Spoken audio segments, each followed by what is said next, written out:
Hey, it's Pete. I'm in my front yard today, and worm farming is absolutely awesome. It's how you add life to your soil. And today we're going to be talking about what you need to get started, how to get started, and what actually are the benefits to worm farming in your backyard. So what do you need to get started worm farming? Well, it's actually not that much.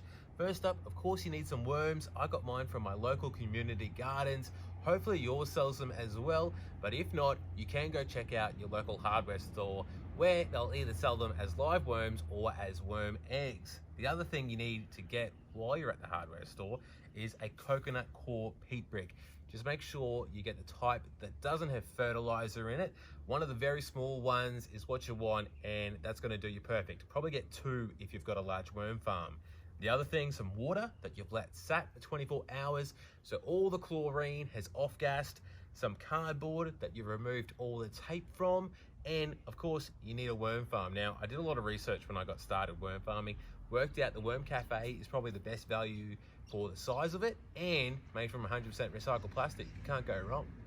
Okay, so first things first, you want to get that coconut core and dunk it in to the water that you let sit for 24 hours. That's going to absorb it all. You're going to be amazed by how much it expands in size, and you're going to get something like this at the end of it, just pure coconut core. Now your worms are going to love to make a little bit of a nest in this, and it's what you're going to use as the bedding layer of your worm farm. Okay, so now to get your worm farm set up. First things first, while you're getting it going, I usually just disregard that top layer and just work with one layer for the time being.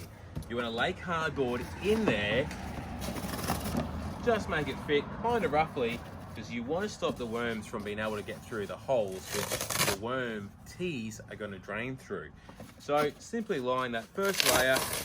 Eventually the worms will make use of this cardboard, and it's just going to add to your worm castings. Now you want to add your coconut core layer, about 10 centimeters thick, or about 3 inches or so. Really cool thing about coconut core is actually a product that is wasted from the coconut industry, and here you are making use of it to make your garden better. And now for the best part, adding your worms. Now, you want to make sure that you actually get composting worms. Don't just dig up the earthworms from your backyard. They won't really enjoy life in a worm farm. The red wrigglers and the tiger worms and all that kind of stuff, they love it. And super easy to care for. They're going to multiply very quickly too. And the more worms, that's the more food they can process and the more castings you can make use of. Okay, so here is the worms all spread out on the farm. They're quickly going to bury down and make themselves at home. I want to stress, don't worry too much about feeding them at this stage. They've probably got plenty of food, and you want to let them settle in and get themselves sorted before you add a whole lot of food that they're not going to make use of.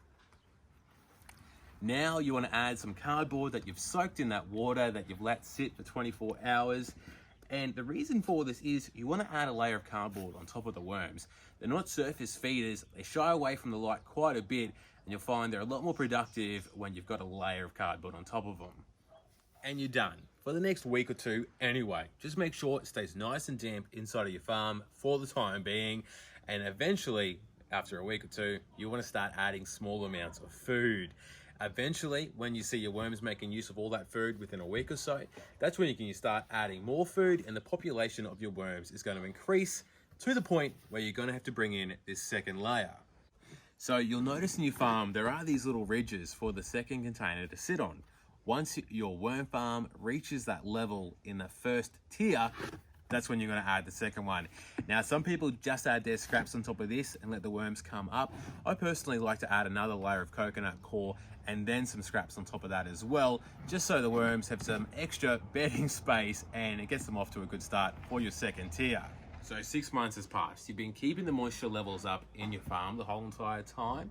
You've also been adding all of those scraps, and you've put a cardboard layer on top the entire time so your worms stay happy. Well, now's the time you can make use of the castings and the worm teats. So what does that look like? Well, lift off the top layer here, and here's my worm castings. Mine aren't quite ready to harvest yet, but essentially what you want to do is you just spread this around your plants. Maybe if you're putting a plant in the ground, add some to the hole, add some to your pot plants on top, water it in. It's going to be full of all that beneficial bacteria, the microbes, and the fungus that's going to help your plants make better use of the nutrients and compost that's in your soil. Now, how does that work? Well, worms, like us, have a gut biome. And instead of making, well, just normal poo, theirs is full of nutrients that your plants are gonna love. Now, besides worm castings, you can also make use of your worm teas, or as my community gardens calls it, your worm wheeze. Well, how do you do that? Okay, your worm farm has got a tap on it already. I keep mine open all the time to allow extra air into the bottom of my worm farm. With a bucket under that tap, you add your water, that again you let sit for 24 hours so it's off gassed, or use your rainwater, pour it through a couple of liters at a time, and that's going to pick up all that awesome nutrients that's already in your worm farm. Mine's full of coconut coir still. So once you've done that, you want to use your worm tea straight away. Otherwise it's going to go anaerobic, or you can give it a boost and go buy a air pump like they use for fish tanks. This is going to allow you to keep your worm tea aerobic for 24 hours or so, and you're going to grow that beneficial bacteria that's in the worm tea, thus making it actually a little bit better for your plants. So how do you make use of your worm castings? Well, grab a handful, add it to the veggie patch, or add it to the flower patch around your plants. They're gonna love it. You can either remove your worms or you don't. Personally, I don't really bother removing the worms, because if I keep my soil damp enough, they're gonna keep on working and making use of the food that's locked away in your soil, making your plants even happier. Once you've emptied out this tray, what you wanna do, start the process all over again. Add the empty tray back on top of your current top one, and it's going to become your bedding layer, with the top one becoming your new layer in which you feed them from. And that's it. You are now a worm farmer. A couple of things to note: I do add some crushed up eggshells that have been powderized to my farm every couple of weeks or so. This adds grits to the worm's stomach, which helps them digest the food better. And diversity is key. Don't just feed them scraps. I feed my worms deadheads from the garden flowers, or even just a handful of leaves that you find as well. Diversity will make your worm castings better, as well as your worm teas better as well. And there you are. There's nothing more to add. If you do have a question though, feel free to send me a message and I'll fill you in on any other details that I forgot to mention.